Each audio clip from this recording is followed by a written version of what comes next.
विछिया नौजवान सियासी समाजी अगवान ऐं सिंध मेमण इतिहाद जे सरबराह हाजी अब्दुल रज़ाक मेमण जी फर्ज़ंद हाजी शहज़ाद मेमण ऐं सिंध मेमण इतिहाद जे चेयरमैन अब्दुल शकूर मेमण हंगामी प्रेस कॉन्फ्रेंस कंदे चयो आहे त असां हर मुमकिन कोशिश कई त अहिड़ो ॾींहुं न अचे, पर असांजे नंढनि भाइरनि खे शायदि अमन ऐं मोहबत पसंदि न आहे। अफ़सोस सां चवणो पए थो त असांजा नंढा ॿाहिरि कुझु विच विढ़ाइण वारनि माण्हुनि जे चवण ते ख़ानदान में जेका नफ़रत विझणु चाहिनि था उहा अफ़सोसनाक आहे।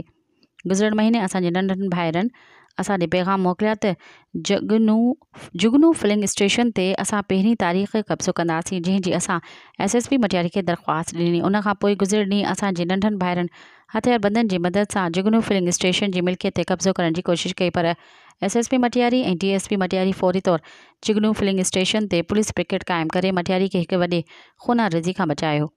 हुन जो त असांजी शराफ़त खे कमज़ोरी न सम्झियो वञे, मिल्कियत असांजे विच जी आहे, बाबा जी मिल्कियत आहे, जंहिं ते आइन ईअं कब्ज़ो करण न ॾींदासीं।